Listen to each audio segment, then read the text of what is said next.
Hello, Petrol. How you doing? How are things? How's life? How have things been going? I am so looking forward to summer nearly being over.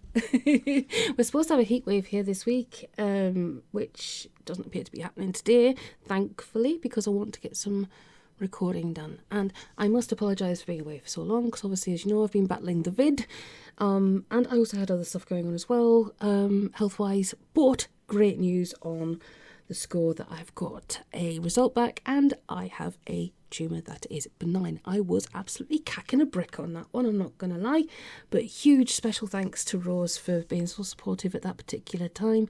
And if I can say anything to anybody, it would be, no matter what health system you've got, I understand with some of them it's more difficult to get checks done than others, but if you do have health checks as part of your health insurance, please go regularly, because it saves a lot of worry and a lot of stress. And as the NHS here told me, and a lot of people working there, it not only helps them to get early identification and save a lot of money in the long run, but it also helps with students, especially if you sign up to allow students to take part in your care, which is awesome. So that was really good news. The second daft thing, right? Better or not, I actually recorded the first whole 20 minutes of this on the wrong microphone, so I had to completely redo it, because no matter what amount of editing I was doing, it just all sounded like an echo and I couldn't fix it, and I was really frustrated. So I thought, stuff it, I'll just start over again. So yes, I'm on the way out of the vid, thankfully. I have been dealing with the symptoms of the long vid for quite a long time, and dealing with them as I do, and I also have a long-term condition, but this is neither here nor there. Main fact of the matter is I'm doing better. I'm doing a lot better than I was, and I'm very glad of that. So get checked out regularly. If it's not once a year, it's once every couple of years, but you know, it saves a lot of bother and a lot of fear if you do it regularly. And I got proper told off for not having my regular annual mammogram for the last 5 years. I blame the lockdown. Anyway, I'm spending far too long waffling on this morning. So what I'm going to do is I'm going to get cracking with the recording. Whoop, whoop, chapter 15. And I also have some news about a separate recording that I'm going to do for another one of my playlists, which I think some of you might be quite chuffed about. I digress. So, Faust Among Equals by the amazing Mr. Thomas of Holt, take 2. Goodness. Chapter 15. The half-life of time is notoriously long. Being neck deep in boiling shit is the mother of invention, as the chronological technicians say. And some of the things they've tried have been quite staggeringly ingenious, if futile. Sealing toxic temporal waste up in lead-lined cylinders and burying it is completely passé now. Recently the trend has been towards boiling it, sending it back through hairline dimensional faults in the hope of setting up a Morbius effect, or selling it to the gullible citizens of Plato's Republic in big wooden crates marked tract spares. These devices have taken small deposits out of circulation, however. In the time it takes to get rid of, say, 4,000 metric tons this way, twice as much of the loathsome stuff has built up and is leaking merrily away into the environment, poisoning the fish, and causing innocent parties all over the cosmos to seduce their great-grandmothers and be late for their own funerals. In desperation, some authorities have been illicitly shipping it out into the future, which doesn't help exactly, but at least means that it becomes somebody else's problem.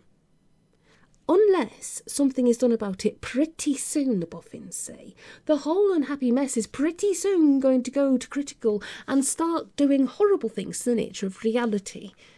Already, they report, from the relative security of their nostalgia-lined bunkers, there are rumours of the spontaneous occurrence of the dreaded isotope over time. The only possible solution is recycling. Maddeningly, however, nobody has the faintest idea how to go about it. Nobody who's been asked anyway. One of the few people not worried sick about the problem is Kurt Lundqvist. His own proposal for getting rid of it, loading it into canisters and dropping it from a great height on Southeast Asia, having been rejected, he dismissed the matter from his mind and turned his attention to more immediate issues, such as nailing Lucky George. Dawn over the outer suburbs of Aspen, Colorado, found him sitting on his porch with the remains of his 5th pint of black coffee and nothing to show for his pains but a pile of screwed-up bits of paper. He'd tried direct attack. He'd tried abduction. Damn it, what else was there? Like a dog returning to its own vomit, narrator's note. What? I still can't read that bit. Anyway. His mind kept coming full circle back to the idea of hostages. Kidnap one of Lucky George's friends, his instinct shouted at him, and you have Lucky George himself, because the man lives and dies by his friends. The true professional prefers to attack the enemy through his strengths rather than his weaknesses. Weaknesses are carefully guarded. Strengths are taken for granted. And what George really had going for him, apart from a repertoire of largely meretricious magical effects, was a quite depressingly huge network of friends and acquaintances stretching throughout space and time, but centred on the University of Wittenberg class of '88. For the 12th time that night, Lundqvist picked up that year's UOW yearbook and flicked through, hoping that a name would catch his eye. Martin Luther, theology. His Royal Highness Hamlet, Prince of Denmark, philosophy, politics and economics. Hieronymus Bosch, design studies. Cristoforo Colombo, geography. And Leonardo da Vinci, business studies. The sun rose on the Rocky Mountains, and suddenly Lundqvist had the answer. Simple. Of all the friends of Lucky George, who had ultimately achieved the most? No contest. He who achieves the most has the most to lose. Mr. Van Appen leant back in his chair and rubbed his chin. Right now he was beginning to wish he'd never taken Lucky George on as a client in the first place. Sure. It had been the good times, the patent applications, the intellectual property work, the trial itself, and then the appeal. There'd be big money down along the line. It's not every client who pays in genuine, functional, bottomless purses, not to mention the prestige and the cachet and, of course, the travelling expenses. But you had to take the holistic view. And when the presence of Kurt Lundqvist in one's waiting room at 9 o'clock on a Monday morning is taken into account, even a lawyer may be heard to speculate that money actually isn't everything. Pure bullshit, of course. It is. But even the Pope has doubts sometimes, which reminded him. He flipped the intercom. Sonia, he said, ask John Paul if he wouldn't mind coming back at past, and show Mr. Lundqvist in. In Mr. Lundqvist came, like death into the world, sat in the client's chair and put his feet up on the desk. Kurt, said Van Appen with insincere cheerfulness. Always a pleasure. How's business? Slow, Lundqvist growled. Listen, I need a lawyer. Van Appen quivered slightly. Delighted to help in any way I can, he said. Matrimonial problems? He hazarded. No, Lundqvist replied. I need to borrow a lawyer. Not you, somebody else. You got any? Mr. Van Appen looked at Lundqvist over his steepled hands. When would you be needing him? He asked. 1492. I'll see who we've got available. He swivelled his chair and tapped a few keys on the keyboard. The screen flickered. Any particular sort of lawyer? Property lawyer. Lundqvist laughed, a sound like sandpaper on shark skin. Little development project I've got in mind. In 1492. Lundqvist shrugged. Tax reasons, he explained. Bit out of your usual line, isn't it? It pays to diversify. True. Lundqvist leant forward. One other thing, he said. What we're talking here is utmost good faith stuff. I don't want anyone to know. You want that? Especially any of your other clients. Hey, Kurt. Mr. Van Appen gestured his protest. I got my ethical position to think of. He hesitated. For some reason, he was finding it hard to concentrate on anything apart from the muzzle of the .40 Glock that had suddenly appeared in Lundqvist's hand.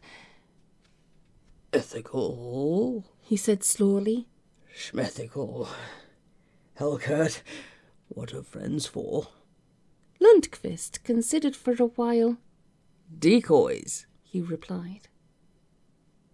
Imagine, well, you can't, of course, it's impossible. Nobody in the plush suburb of history we call 20th century, like 21st century now, could possibly conceive of the stunning mountain-stripping shock of seeing for the first time. It is 1492. 3 tiny wooden shells bob precariously on the meniscus of a blue-grey Infinity.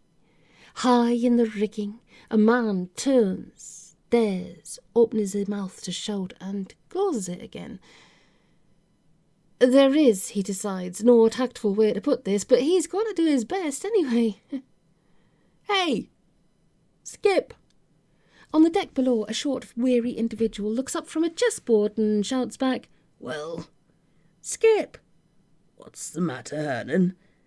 Skip? Hernan bit his tongue.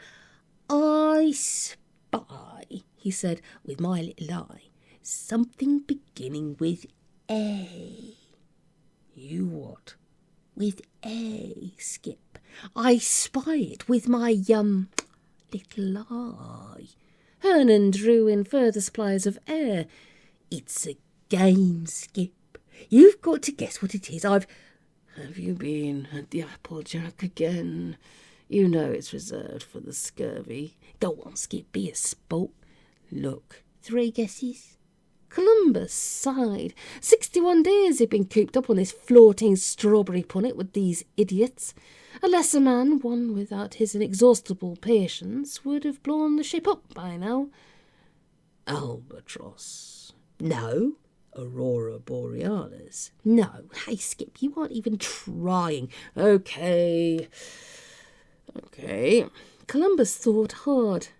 When dealing with morons, he'd learnt the hard way. The trick is to think like a moron. This is no mean accomplishment. Arquebus, he said. Am I right? Hernan lifted his eyes and gazed for 2 seconds at the distant coastline, the one that quite definitely was not India, and said to himself, Look, why me? Whoever says it first is going to get lynched. They'll know soon enough without me telling them. You got it, Skip, he replied. Oh, and by the way, land ahoy. What did you just say? Land, Skip. Ahoy. Just over there, on the left. What ahoy? You speak up, you're muttering. Land, Skip. L for laundry, A for... Arquebus, N for... As Columbus jerked like a shot deer and started capering hysterically up and down the deck, Hernan leant back in the crow's nest, shrugged and found the remains of his apple. He'd been nursing it along, 1 nibble per day for a fortnight, saving it for a special occasion. He looked at it and chucked it over the side. A freak gust of wind carried up to him scraps of the conversation, buzzing away below.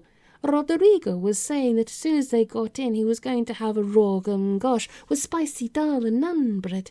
Diego was saying, no, make mine a chicken tikka with pilau rice and spoonfuls of mango chutney. The poor fools, Hernan thought. It was going to be bad enough when the crew found out, but that was likely to be nothing compared to the embarrassment that would ensue when the news was broken to their most Catholic Majesties back in Madrid. Well, no, ma'am, not India as such. In fact, more like a clump of hot, scrawny little islands populated by savages with no commercially useful exports of any kind. We were thinking of calling it San Salvador. Maybe they could just sort of hush the whole thing up, forget about it, pretend they got to the edge of the world, turned round and came straight back. Nah. Hernan shook his head sadly. Some fool would be bound to let something slip, and then where would they all be? Anyway, Hernan leant his elbows on the rails of the crow's nest and took a long, hard look.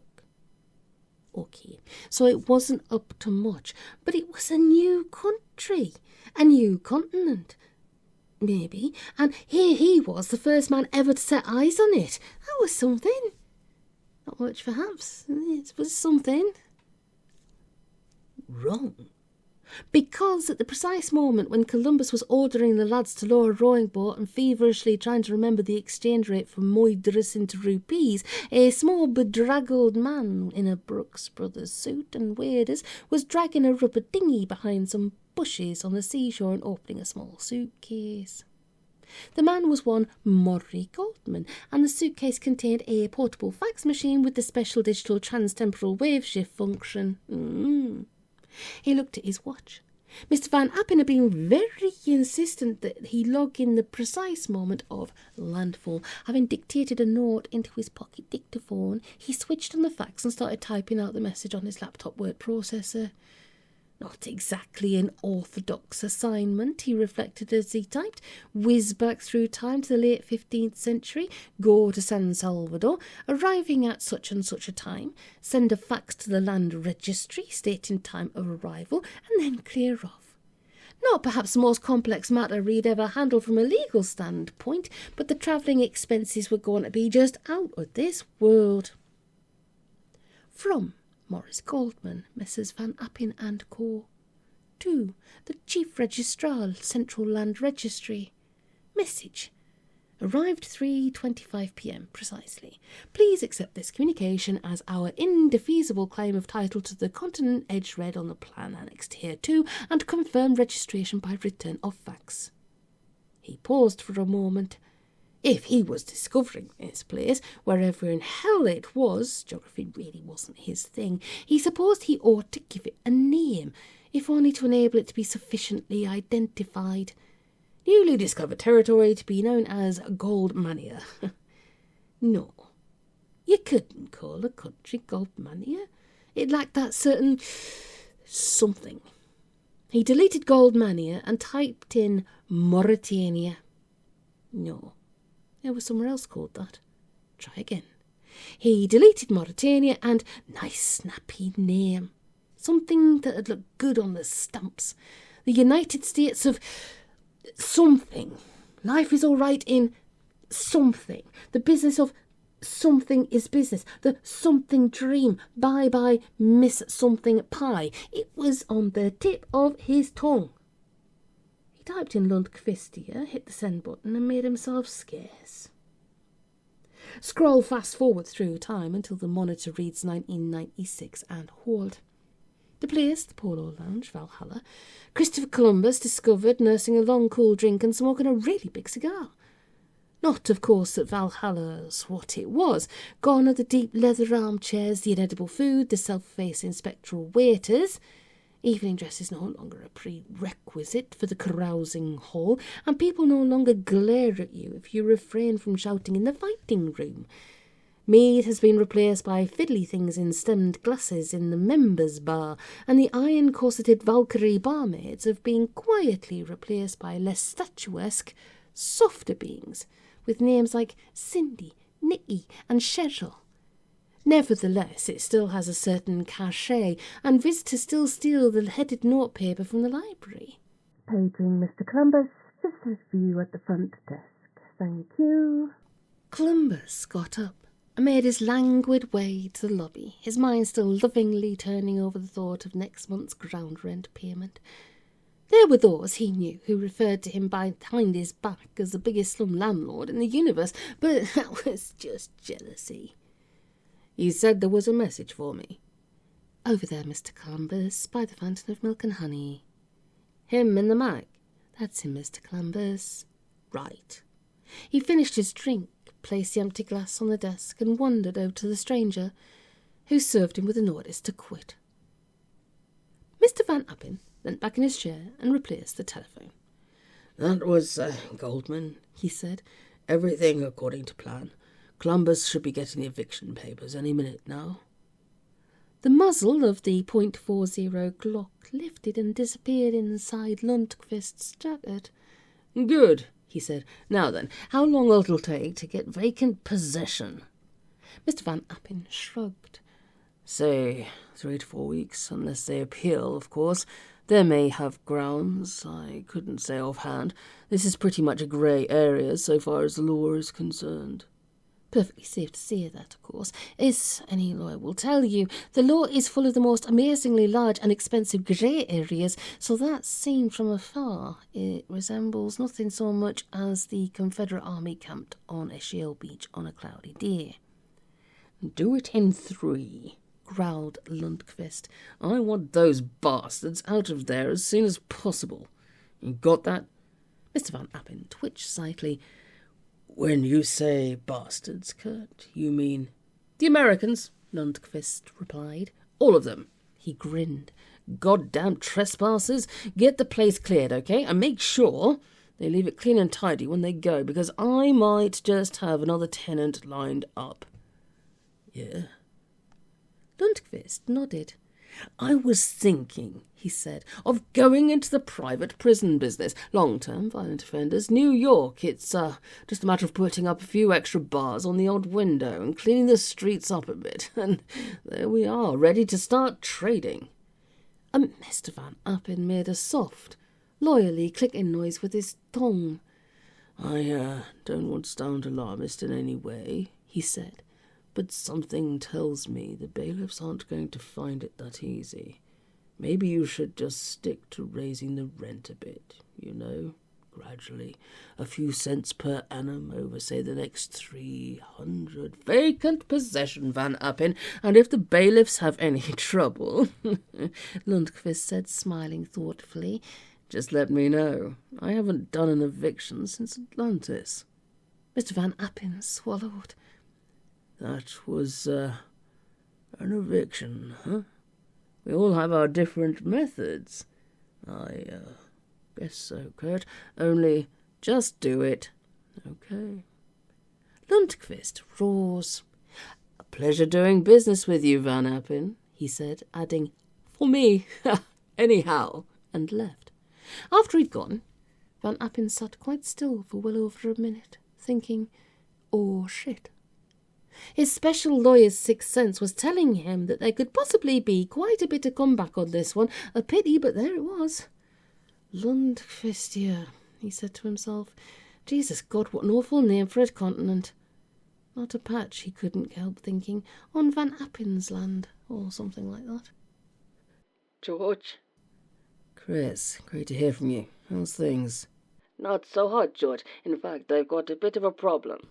Lucky George frowned and reached for the scratch pad that lived beside the phone. Fire away, Chris. Tell me all about it.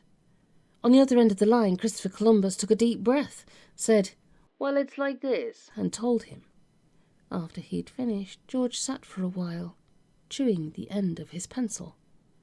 Are you still there, George? Still here, Chris. Bit awkward, isn't it? Yes. And the bailiffs are going in when, did you say? A week's time, George, backed up by 4 million spectral warriors from the court office.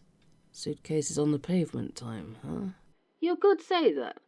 George doodled a few wavy lines, coloured in the O's in while you were out, and chewed his lip for a moment. And he smiled. Don't worry about a thing, Chris, he said at last. I think I can see what we're going to have to do, and it shouldn't be much of a problem. He paused. At least, it won't be if we can get the right help. Anyone I know. Old friend of ours, Chris. Leave it with me, all right? It's really just a question of hydraulics. Hydraulics? George nodded. Hydraulics, Chris. Be seeing you. Dun dun dun. Oh my goodness, I love this book so much I can't even. Oh my goodness. So, who's the old friend? Who will be coming back into the play? Yeah? Who will be on chapter 16? If all goes well, I shall be doing this week chapter 16. And then, because chapter 17 and chapter 18 are huffing great big chapters, I will likely do those as a live stream on Saturday. So yes, give me a couple of days, switch to Wednesday to do chapter 16. If I can do it sooner, I will do.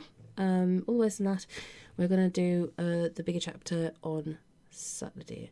If I do get time to do it on Friday, I'll do chapter 17 on Friday and then the really big chapter on Saturday. But we'll work it out and I'll communicate with you as we go along so you know what's going on. So, as you know, I'm going to do, after this one, Paint Your Dragon, which is on this channel, which is awesome. Now, I don't know if you know, but I do have other playlists that I have as well, one of them being Roald Dahl. And I've been putting it off for a long time. But I've decided I'm going to do my own version of Charlie and the Chocolate Factory and also Charlie and the Grapegrass Elevator. So I've got the books and I'm probably going to wing it to read them as onesies, as full audiobooks sort of thing. I haven't decided whether I'm going to serialise it yet, but I'm going to do something. So I've put it off for a long time. I've tried to avoid doing it, but people have been asking, so I'm going to do that as a little sideline, ready for autumn. If I can do it sooner, I will do, but you know how it goes, life, flakiness, that sort of thing. But my main priority, obviously, is doing me Holt books. Autumn also brings more ranking books, because I freaking love them. They're freaking awesome. And yes, we will puddle along as we do. As always, if you have any suggestions or any feedback or anything like that, let me know. I hope you have an amazing couple of days. I will obviously keep doing the premieres, so you know when I'm actually putting up new content. And as such, if you've not got notifications turned on, please do. It does help to keep the lights on and the carpets clean, and it also helps the hamsters, get a nice restful life instead of having to work like Billy Orr. Now, I did have another good suggestion of theme tunes to poddle on and sing, and Can I Yeckers has remember it. Hey, I'll do that next time. I need to write it down and put a little sticky label on my monitors. That'd be a good idea. So let me know how you're doing, how things going, what's been happening. As ever, as if you can hit the notifications bell, like, share, subscribe, any of those would help the channel, would be awesome. Leave a comment if you want to, because we've been a bit quiet on those. Being the summer holidays, everybody's away and out and away doing stuff, so totally understand that. But yes, I'm glad to be back. I'm still, as I said, still battling on, but we've got this thing and we're going to do it. We're okay. We're sorted. So let me know how you are. But most of all, stay safe, stay hydrated, stay warm, get lots of good rest, and take it easy, Petal. See you in a couple of days.